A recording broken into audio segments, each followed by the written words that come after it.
કે તમે કહો તે જગ્યાએ હું જાઉં. તે પગે પડી અને કગરવા લાગ્યો છે અને તે પ્રાર્થના કરે છે. અભ્યર્થિતસ્તદા તસ્મૈ સ્નાનાની કલયે દદૌ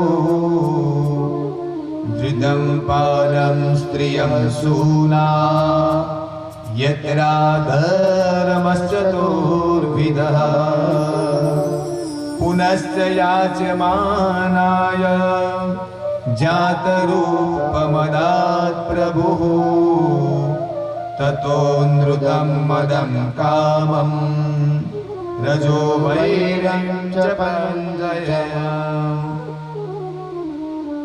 તો કાળ પુરુષને 4 જગ્યાએ, આ કળિયુગને 4 જગ્યા આપી છે કે કઈ જગ્યાએ તમારે વાસ કરવું. તો દ્યુતમ કહેતા દારૂ, જે જગ્યાએ દારૂનું પાન થતું હોય તે જગ્યાએ એમને વાસ આપ્યો. બીજા નંબરની અંદર તો કે જુગારની અંદર કળિયુગને વાસ આપ્યો, જે જગ્યાએ જુગાર રમાતો હોય. એકલો પ્રોપર રમાય એવો નહીં, સાતમ આઠમે રમાતા હોય ને તે ગણાય 3 પત્તી, તો એ પણ જુગાર જ કહેવાય. તો તેને જુગારની અંદર પણ કળિયુગનો વાસ થયો. પછી વ્યભિચાર, કુકર્મ જ્યાં થતા હોય તેવી જગ્યાની અંદર કળિયુગને વાસ આપ્યો. પછી હિંસા, જે જગ્યાએ હિંસા થતી હોય ત્યાં, હિંસા કોઈ પણ પ્રકારની હોય, જરૂરી નથી કોઈ વ્યક્તિને મૃત્યુદંડ આપીએ તેને જ હિંસા કહેવાય. ઘરમાં કીડીઓ ઉભરાતી હોય અને સાવેણી કે પૂતું ફેરવી દઈએ તો એને પણ હિંસા કહેવાય. મચ્છરને મારવા માટે રેકેટ ફેરવીએ ને તો એને પણ હિંસા જ કહેવાય. કારણ કે દરેક વ્યક્તિ 84 લાખ યોનિ છે. એ 84 લાખ યોનિની અંદર 83,09,999 એ જેટલી યોનિઓ થઈ, 89,999 એટલી યોનિઓ ફરીને જ્યારે વ્યક્તિ આવે ત્યારે 84 લાખની એ મનુષ્ય યોનિની અંદર એનો જન્મ થાય. એ સિવાયના જન્મની અંદર તેને બધે વેદનાઓ જ ભોગવવાની હોય છે. તો કેવી રીતે? તો જેમ ધોબીઘાટની અંદર કપડાં જાય અને જે ધોબી હોય એને કૂટી કૂટી અને ધોવે, એવી રીતે દરેક યોનિઓમાં ફરવાનું અને પોતાના કર્મોનો પશ્ચાતાપ કરવાનો, અને ત્યારે છેલ્લે મનુષ્ય જન્મ પ્રાપ્ત થાય. તો કહેવાનો મતલબ અહિંસા. તો હિંસા બને ત્યાં સુધી ન કરવી. દરેક જો જીવની માત્રા કેટલી છે?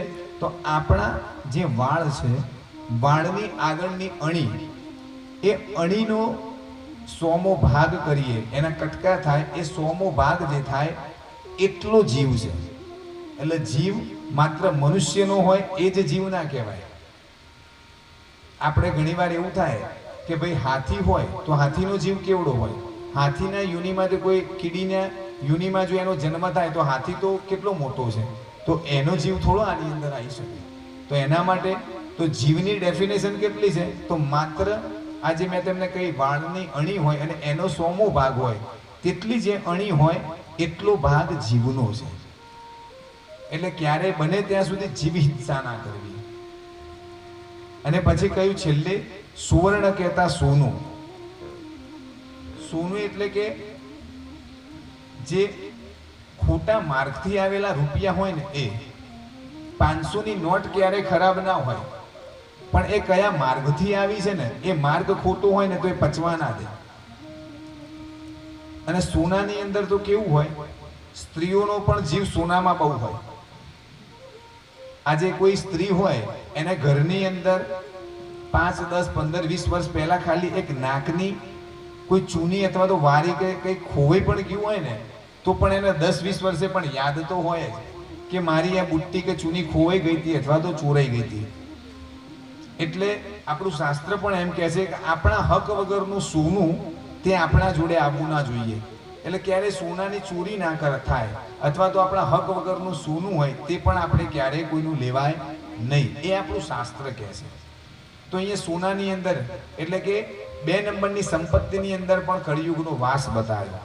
આપણી મહેનત કરેલું સોનું હોય ને, સુવર્ણ, તો એને અંદર નથી, એ તો લક્ષ્મી સ્વરૂપે છે, એ ભગવાન નારાયણની જોડે આવેલી હોય એ.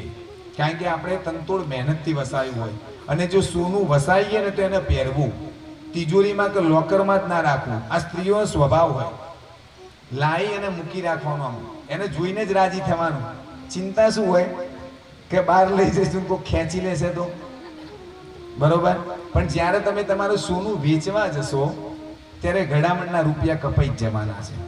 તો એ સંપત્તિ, સોનું પહેરવાથી શું થાય, તમારી અંદર ઓજસ આવે. સોનું અને ચાંદી એની અંદર કળિયુગનો વાસ છે, પણ તમે એને, આજે કોઈ વ્યક્તિ હોય અપવિત્ર હોય તો એને સોનામણનું પાણી કરીને છાંટવામાં આવે છે. એટલા માટે સોનું પવિત્ર બતાવ્યું છે. કોઈ વ્યક્તિ ભગવાનના ઘેર જાય ને તો તેના મોઢામાં પણ સોનાની કરચ મૂકવામાં આવે છે.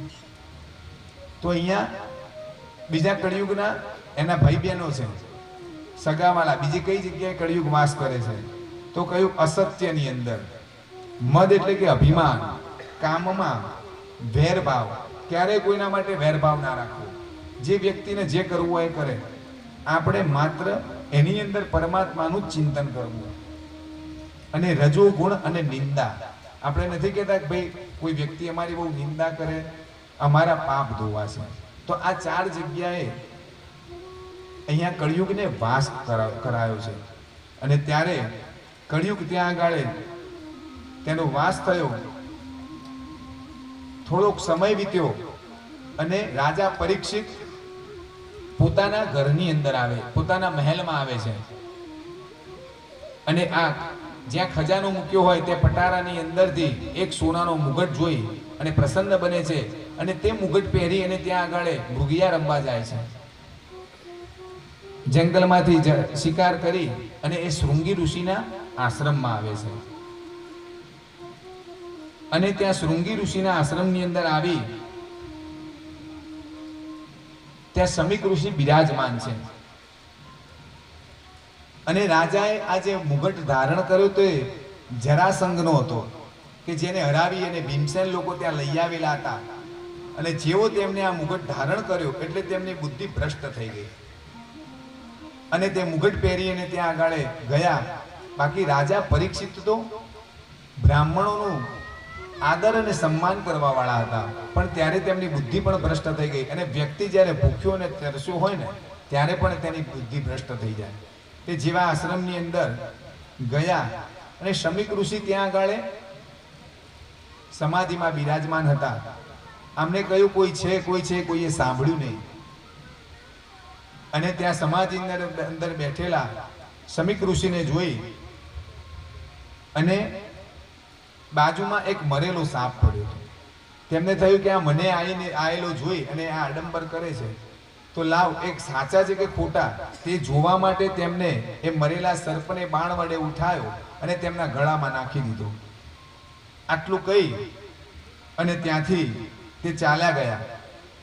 અને આ વાતના સમાચાર તેમના પુત્રને શૃંગી ઋષિને, તે નદી કિનારે બેઠા હતા અને કૌશિકી નદીનો કિનારો હતો. તે જગ્યા ઉપર એક બાળકે જઈને કહ્યું કે તમારા પિતાની સાથે આ રાજાએ આવું કર્યું છે. એટલે ત્યાં ને ત્યાં તેમને કૌશિકી નદીનું જળ લઈ અને તે રાજા પરીક્ષિતને ત્યાં આગળ શ્રાપ આપ્યો છે કે આજથી 7મા દિવસે તમને સર્પદંશથી તમારો નાશ થશે. અને આટલું કહી તેમને જેવો શાપ આપ્યો, આ બાજુ તે આશ્રમની અંદર આવ્યા, પોતાના પિતાને જેવી ખૂબ જ રડવા લાગ્યા.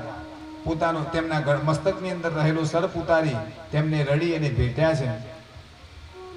અને તેમને કહ્યું કે મેં આ રાજાને શ્રાપ આપ્યો છે. અને આટલું સાંભળી તેમના પિતાજી ખૂબ જ દુઃખી થઈ ગયા. તેમને થયું કે તો રાજા છે, આપણે બ્રાહ્મણ છીએ, આપણાથી કોઈને આવી રીતે ખોટો શાપ ન અપાય. અને ત્યારબાદ તેમને શાપ આપ્યો. આના સમાચાર કહેવડાવ્યા. તેમના એક શિષ્યએ જઈ અને ત્યાં જઈને કહ્યું કે હે મહારાજ, આપને શૃંગી ઋષિનો શ્રાપ લાગ્યો છે અને આજથી 7મા દિવસે તક્ષક નાગના કરડવાથી આપનું મૃત્યુ થશે. અને જેવા આ તક્ષક નાગના સર્પદંશના સમાચાર મળ્યા અને તરત જ તે દુઃખી તો થયા, પણ તેમને થયું, તેમને આને આશીર્વાદ રૂપે સ્વીકાર્યા કે આજે મને એટલી તો ખબર છે કે મારું મૃત્યુ 7 દિવસમાં થવાનું છે. આપણા બધાનું મૃત્યુ 7 દિવસમાં જ છે. અઠવાડિયાના જે 7 વાર છે એ 7માંથી કોઈ એક વારે જ આપણું મૃત્યુ થવાનું છે. તો મૃત્યુને ક્યારે અવગણવું નહીં. ન જાણ્યું જાનકી નાથે સવારે શું થવાનું છે. વ્યક્તિ જ્યારે એને આગળની કાલ સવારે શું થશે ને કઈ ખબર છે નહીં. હંમેશા પરમાત્માનું સ્મરણ અને ચિંતન એટલા માટે કરવાનું કહ્યું. તો જ્યારે આ બાજુ તેમને મનમાં સંકલ્પ કર્યો અને તે રાજા પરીક્ષિત પોતાના પુત્ર જન્મેજયને પોતાનું રાજ્ય સોંપી અને ત્યાંથી ચાલી નીકળ્યા. તે ગંગા નદીના તટ ઉપર જાય છે અને ત્યાં ગંગા નદીના તટ ઉપર જઈ બધા બ્રાહ્મણો ત્યાં બિરાજમાન હોય છે, બધા ઋષિઓ ત્યાં બિરાજમાન છે અને ત્યાં આગળ તેમની પાસે જઈ અને તેમને કહ્યું કે મને આવી રીતે સર્પદંશનો શાપ લાગ્યો છે, તો હું આ 7 દિવસની અંદર મારો ઉદ્ધાર કેવી રીતે કરું? આ બધો વિચાર કરતા હતા અને વિચાર કરતા કરતા બધા મનની અંદર એમને સંકલ્પ કર્યો કે આ કઈ રીતે આ પરિપૂર્ણ થાય. આમ વિચારમાં ને વિચારમાં એટલી વારમાં ત્યાં આગળ સુખદેવજી મહારાજ પધારે છે સભાની અંદર અને સુખદેવજી મહારાજને જોઈ તેમને વંદન કરવા લાગ્યા. સુખદેવજી મહારાજ પોતાના વાળ ખુલ્લા છે, કમળ જેવા તેમના નેત્રો છે અને જેવી તેમ પધરાવ્યા. ઉંમરની અંદર નાના છે. સુખદેવજી મહારાજની ઉંમર 16 વર્ષની ઉંમર છે અને ત્યારે